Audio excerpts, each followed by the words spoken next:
Buenos dias, todos.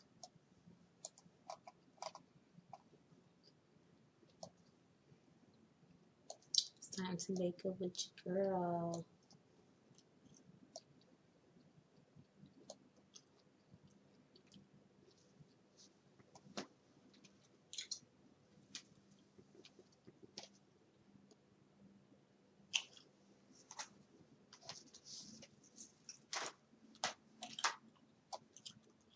Let's wake up.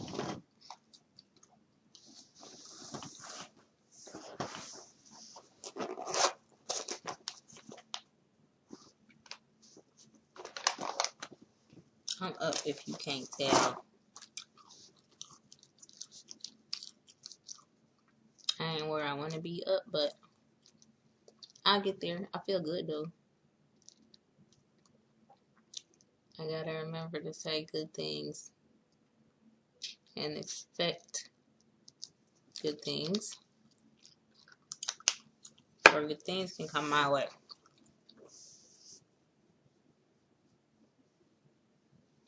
Today, you should practice that too. I suggest you practice that too every morning in order to wake up on the right side of the bed. You gotta want it. You gotta want it more than the wrong side of the bed, because sometimes it can call you. Or is that under the bed? Maybe that's under the bed. Maybe it's monsters under the bed that are calling you. And people say it's the wrong side of the bed when it's really, that's the wrong side of the bed still. That's the side of the bed under the bed. Yeah. Don't let the monsters under the bed call you. Just say, fuck that. I'm not having a good day today.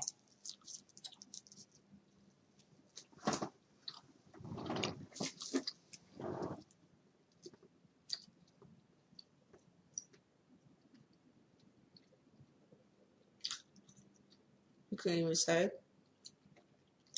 today is going to be a successful day.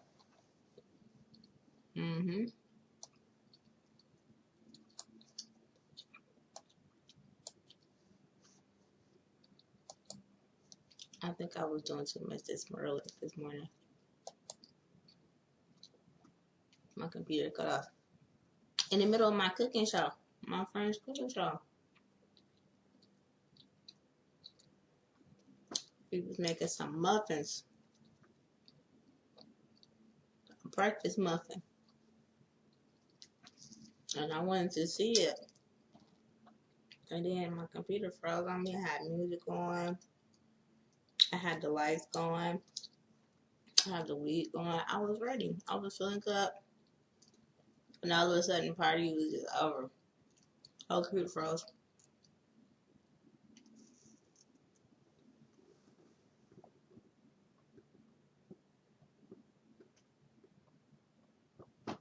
Blocks BL0XX on YouTube. Me cooking those quick and easy stoner meals. I call them stoner meals because he's such a stoner. When he talks like a stoner.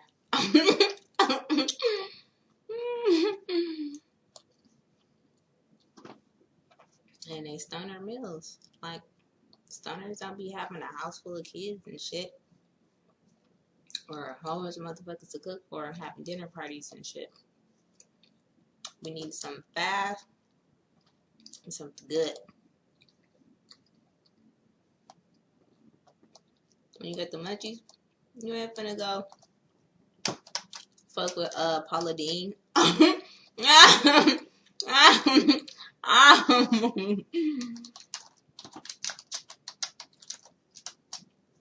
Oops. I am not finna call Paula Deen Betty Crocker. No, none of them. The other Betty Crocker. I ain't got time for that. For real. I don't get the patience either. I ain't got the time or the patience.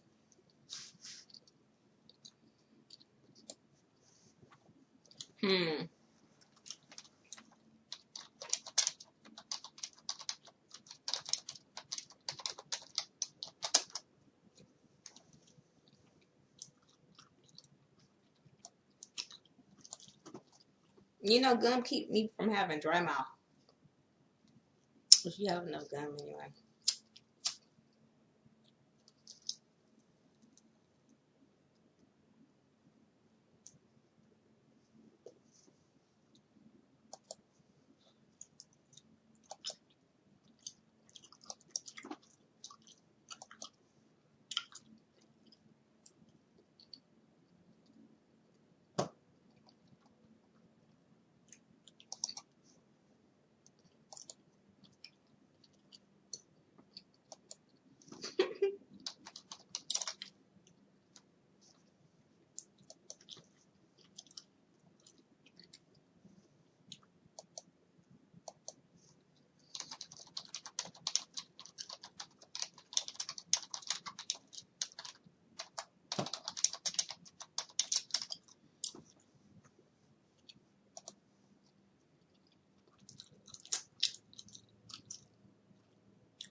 Hey, the world's first cannabis inhaler.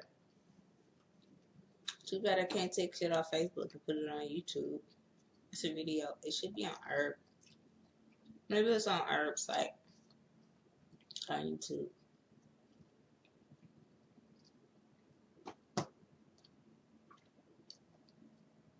Oh my goodness.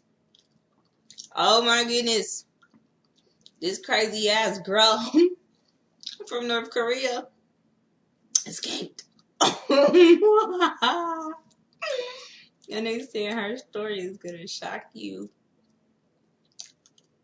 And it's going to show you how precious freedom is. Bitch, I already know what they be doing in North Korea.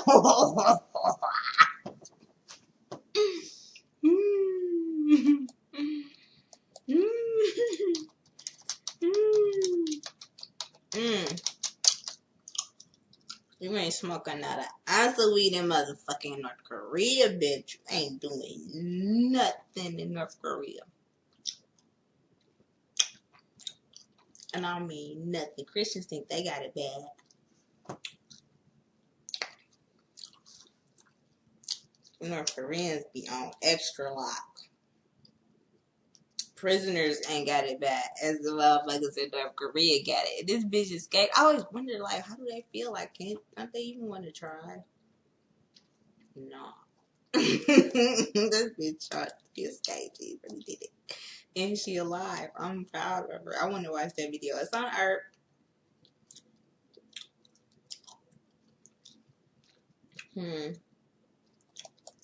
That shit crazy, scary. I'm watching that video. Herb.com. It's probably on YouTube too, but she looks scared in the interview. They showing her like she crying in the interview. She can't even pick her head up and look at the camera.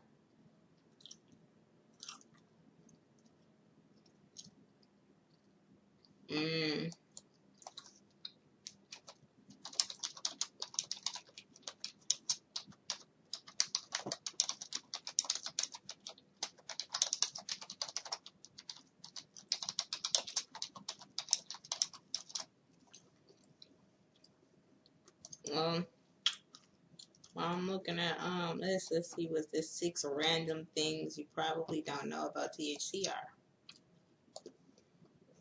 Let's see. You probably don't know.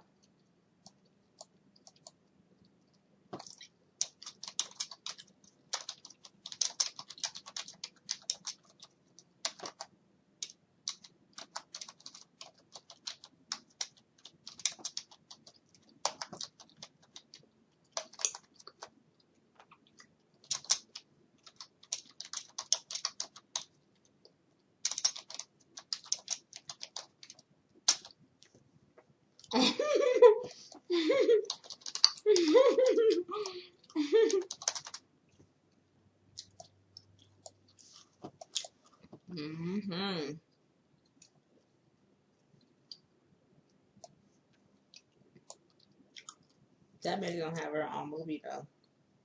That bitch just get Korea. That bitch gonna have her own movie. Alright.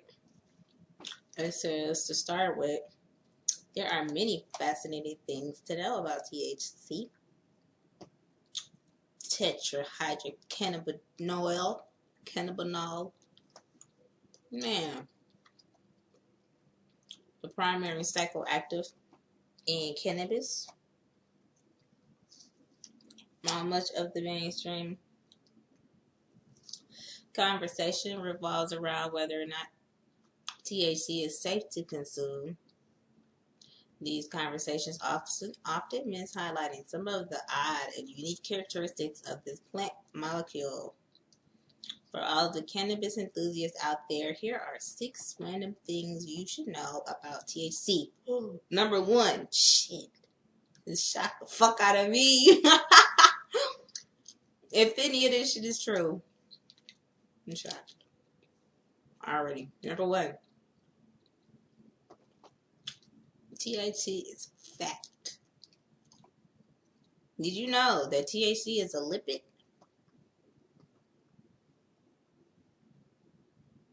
Lipids are fat molecules, and cannabis contains a lot of them. Okay, since the primary active compounds in cannabis are fats, this means that they like to hang out in your fat after you consume them. Huh. After inhaling cannabis, THC is absorbed by the lungs and then enters the bloodstream. From there, the psychoactive quickly makes its way to the fatty tissues it likes to call home, including the brain. It is this quality that prevents the THC from quickly exiting the body after consumption, which is why the average cannabis consumer can test positive for the herb for around 30 days after consumption. So if you fast for 30 days, you in there. Might die. But for more information on how long THC stays in your system, check out the full article here by clicking the word here. Number 2, a bunch of THC is released with fat burning. What I just said. Fast. Okay, this THC discovery is a bit surprising. There is some evidence that after an intense event which burns through a lot of fat, such as heavy exercise or rapid weight loss, levels of THC may be released back into the bloodstream. So you get extra high? Is that what you're saying? You get high off your own supply? Like your own supply?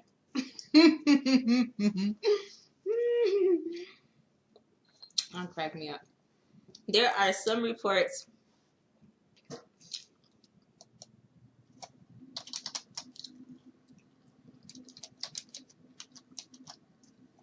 of ex-cannabis consumer testing positive for THC simply because they lost a lot of weight prior to testing. Prior to testing.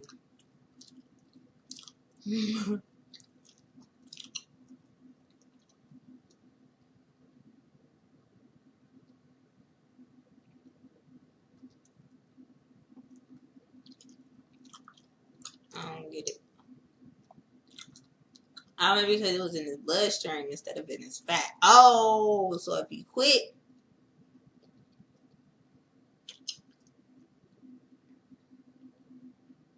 as it leave your bloodstream and stay in your fat for 30 days. So it stay in your blood for a little while. Longer, less than it stay in your fat. And then if you start losing weight, even unintentionally, it's going back into your bloodstream.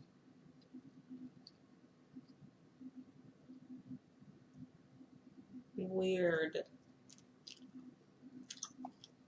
On a more somber note, in 1997, a report highlighted anecdotal autopsy reports which showed abnormally large quantities of THC in the blood of drowning victims who must have burned through significant amounts of fat before passing away.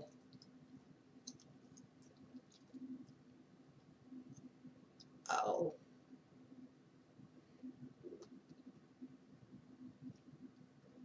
I guess after fighting for your life, you would have burnt a lot of fat.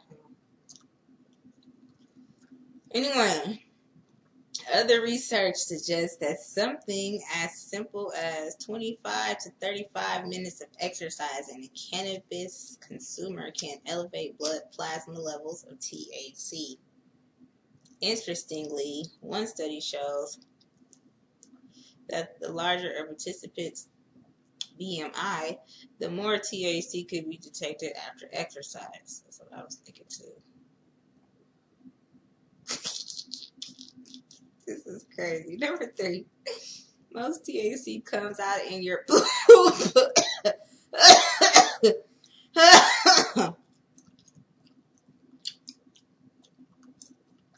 Boy, this shit weird. So THC gets itself into the bloodstream and it stores in your fat cells where it is re-released into the bloodstream over time. But where does THC go after that?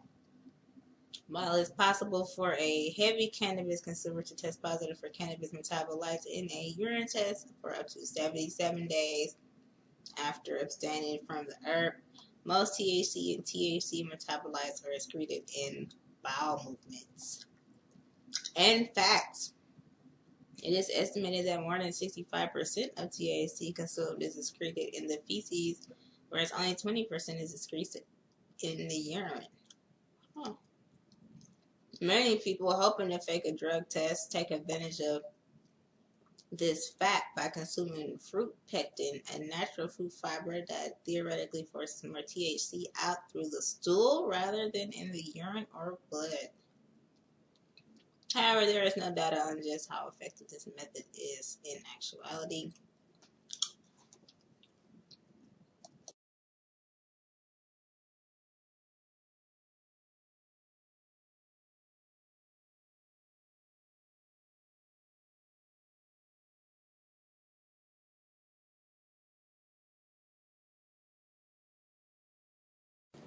Number 4, small amounts of THC can be found on you even if you don't consume.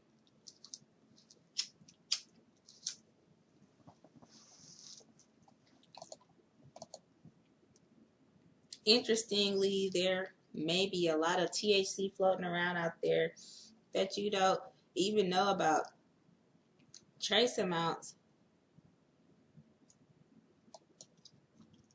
of the cannabinoid are excreted in sweat as well as in skin and in hair oils. When you shake hands with the cannabis consumer or touch things that they have touched, there's a good chance that very tiny amounts of herb could show up on you as well. Some researchers in Germany think that this may be one of the reasons to argue against hair testing as a way to detect cannabis consumption. The standard theory suggests that cannabis ends up in the hair by transfer through the bloodstream. However, these researchers have found some evidence that makes them question the standard beliefs about hair testing.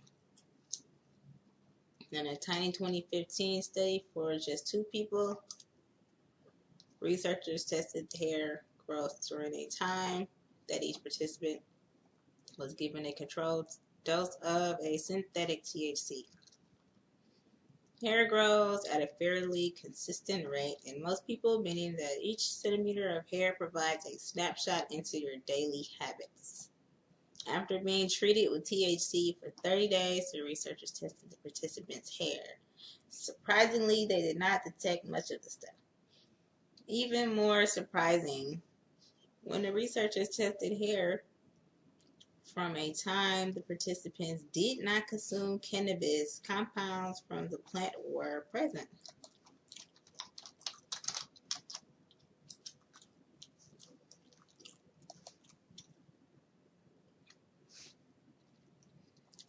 This led the researchers to conclude that a good amount of the THC on the hair and the surface of the skin comes from external sources like the environment and contact with the plant and those who love it.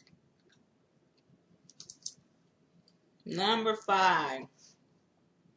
Plants and fungus with similar compounds have been found. Interestingly, other plants and some types of fungus have been found to contain compounds similar to THC. Black truffles.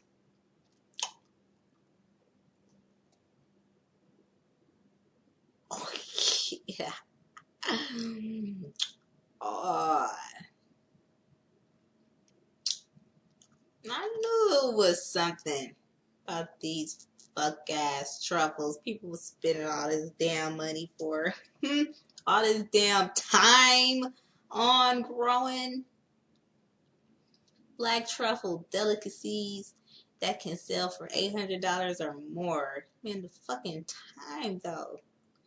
The money is ridiculous, but the time is stupid, stupid, stupid.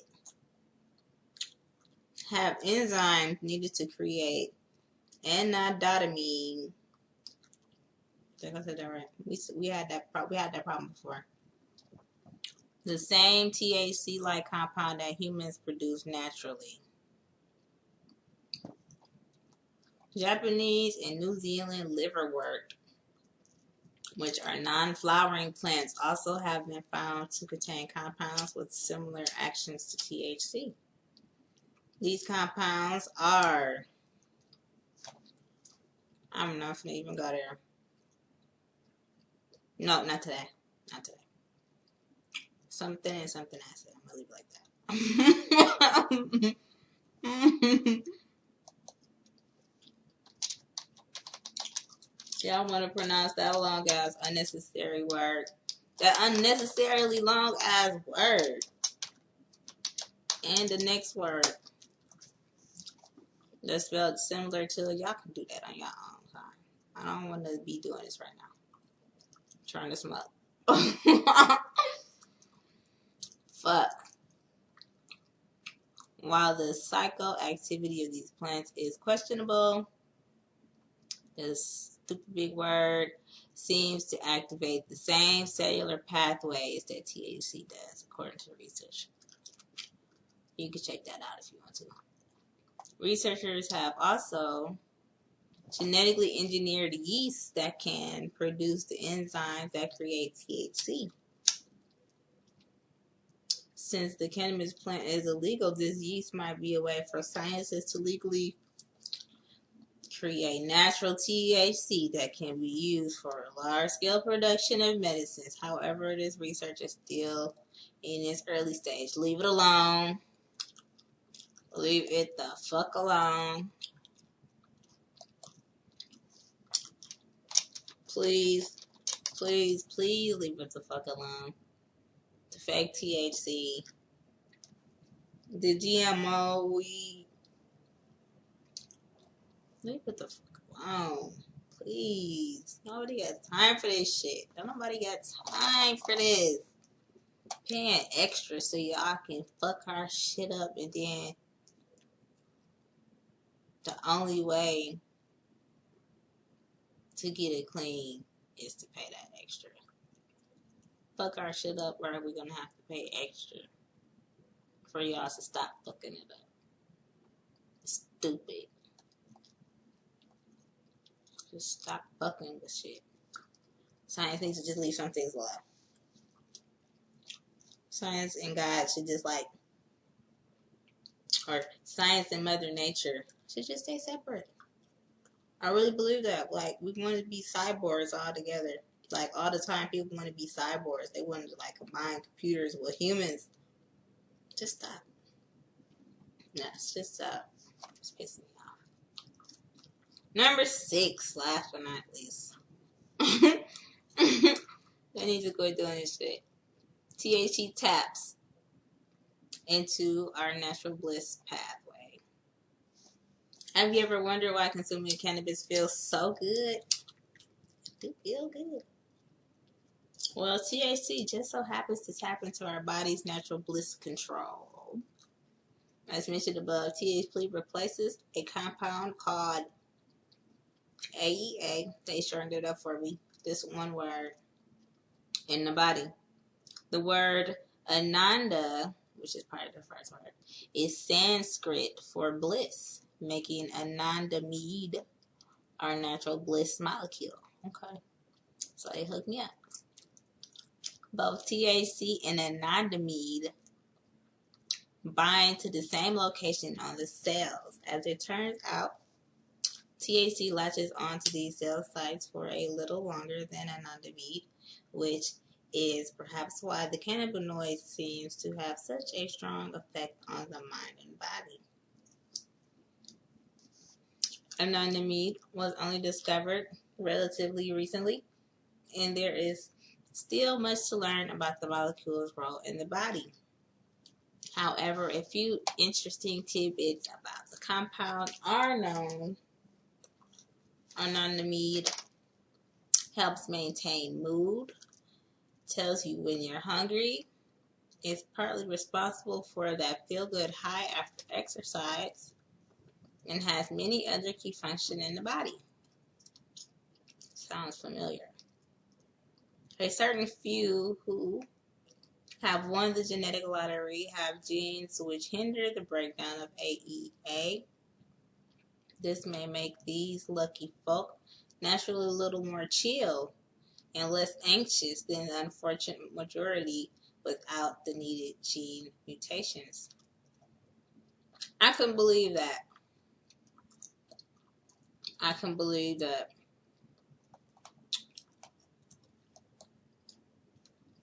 I can believe that could be why some people that support weed will be like, I don't need weed, but I support it type shit. I can believe that's part of the reason why they be that way. Like, cause some people be like, no, fuck weed, I hate weed, get it away from me, it's stank, ugh, you, ugh, and there are some people that are like in the middle. They're not all the way into it, they don't do it, but they support it, or they just don't mind it. They feel like they don't need it, but they can still benefit from it like everybody could, but they just like, they have a different personality. It's weird. But like, some people really be needing it. They don't be hating on it, they just be like, they feel fine without it for the most part. They feel like they just fine. They could be better. But, they feel fine. I would guess they fine.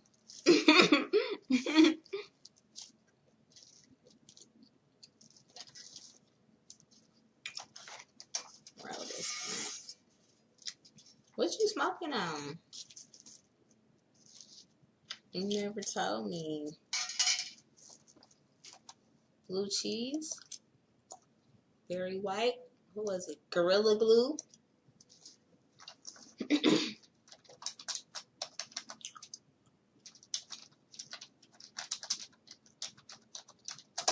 Mm-hmm.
Yeah. OG Kush is my fave.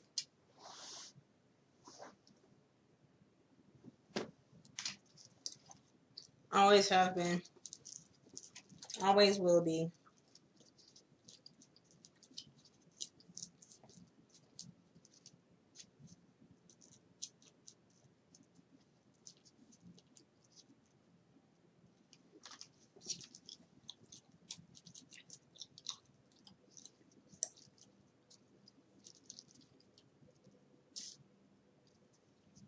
Bubblegum will save your dry mouth.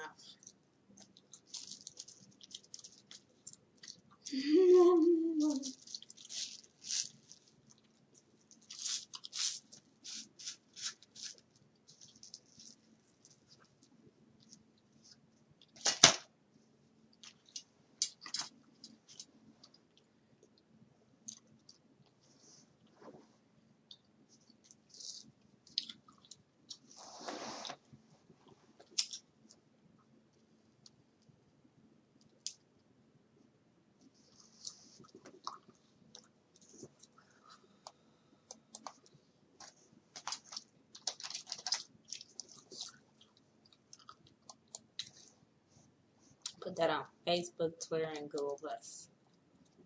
If you want to check that out, spread the word. Spread the good word.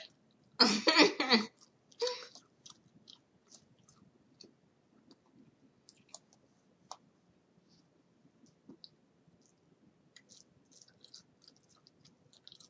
swear I love her.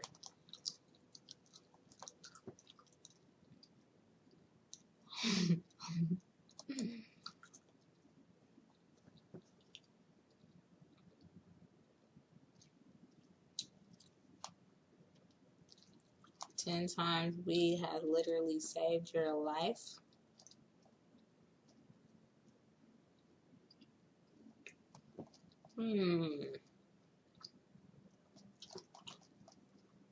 Let's see.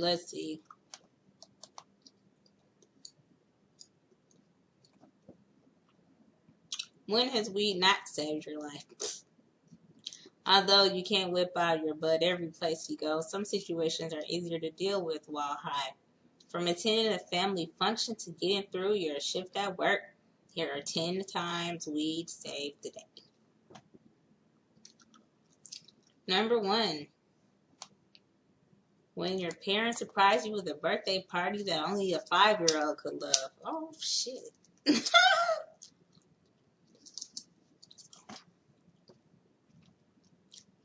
Not only is the cake tastier, but you also don't mind the fact that they invited that one neighbor they've been forcing you to be friends with since you were born. Sure, it's embarrassing, but not so much so when you're high. Number 2. Clocking in for a long shift at work.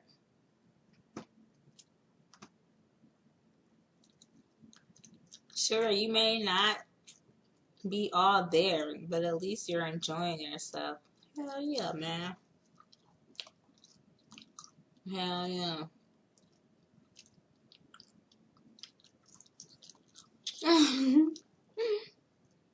Number 3, getting home after having the worst day imaginable.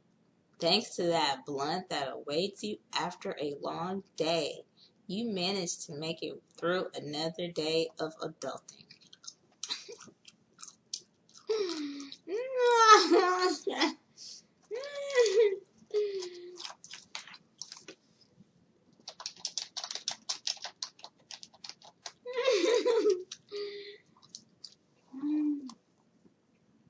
Number 4, the time you went on a blind date and it was the biggest mistake ever.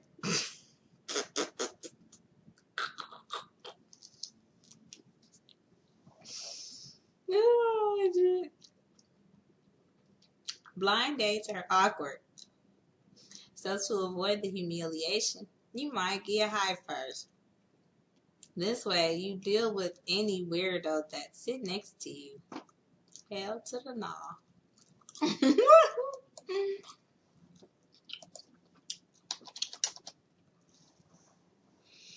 Number 5, the annual family reunion. Family reunions, they happen every year, but are always a drag. In addition to taking a ton of family photos, you have to answer a million questions pertaining to you and your life. However, when you're high, they aren't so bad. In fact, you likely have a family member that you can sneak off with half session.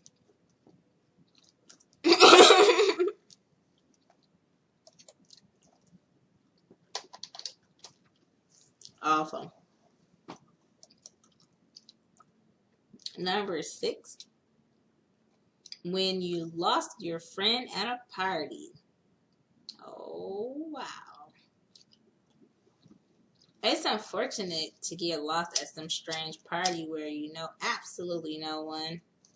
House parties aren't so bad though, because they are guaranteed to have a fridge full of food somewhere. Number 7, rolling out of bed early in the morning.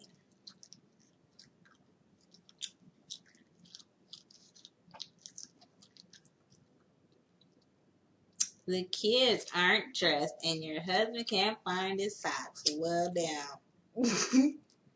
You're on the edge of losing your shit, so what do?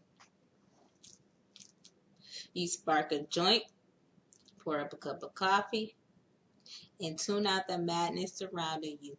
Wake and bakes are lifesavers. Hooray, hooray, hurrah.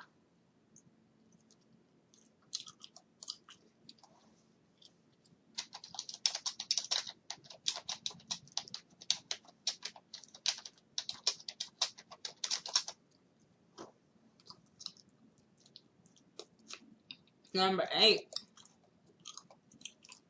the time your friend made dinner and it was awful.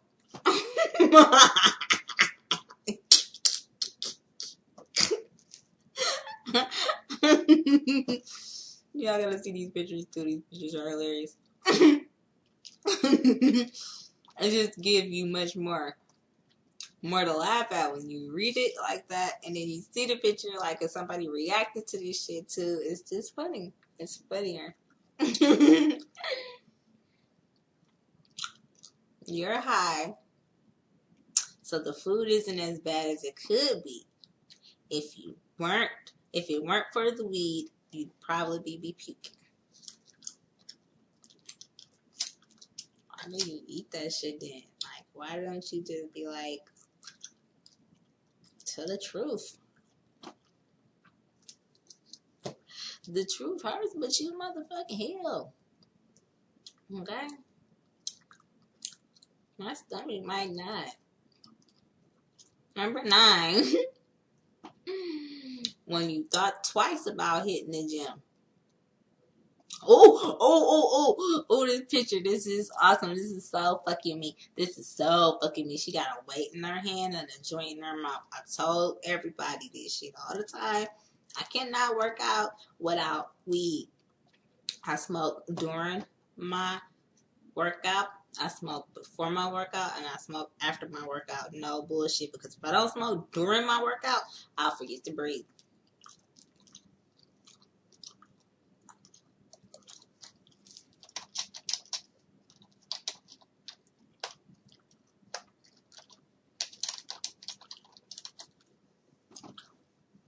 On the real. In between those lifts, between anything, any reps, I will forget to breathe. I hold my breath the whole fucking time. And I try not to, but hey. But let's see what they say. The gym. You love it, but you hate it at the same time. Before leaving the house, nothing gets you more motivated than rolling up your favorite strain. I got my own personal gyms. I don't have to go no fucking where and I smoke and work out at the same time. And breathing is important when you're working out. And if you don't want to breathe in air, you may as well breathe in something. Number 10, sit next to someone who cannot stop staring at you.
Yeah, man.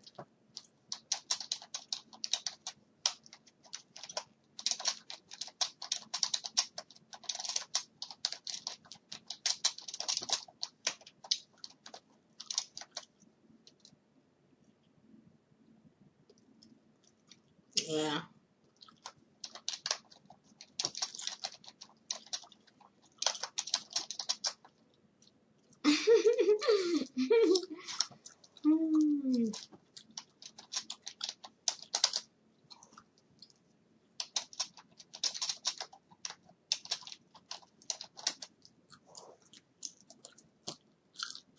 Whether it be at a work meeting, or on the bus, some people like to stare. But since you already are high, it's whatever, man. Yeah, man. Oh.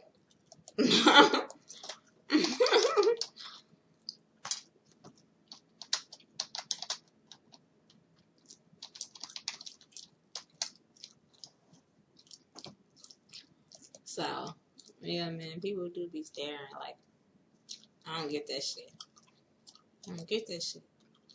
You think a motherfucker had a life.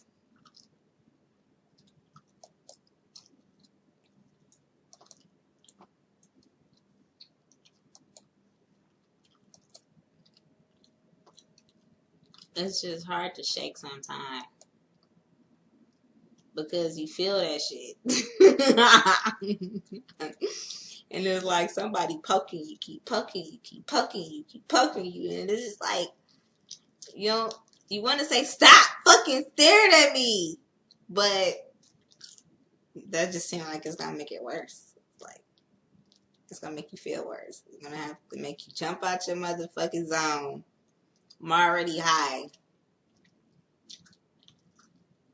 And then you kind of got to get out your character to get out of your zone to get their attention.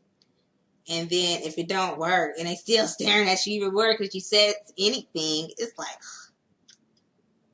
just wasted your time and your energy. And then they get shit done. They get nothing accomplished. It's just weird. But whatever.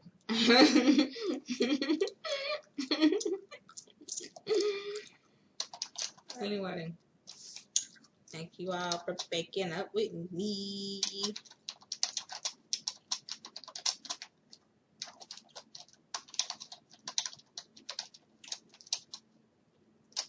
It's that time. We have shit to do, right? So we're gonna go do it, right? Like, have a high ass day, right?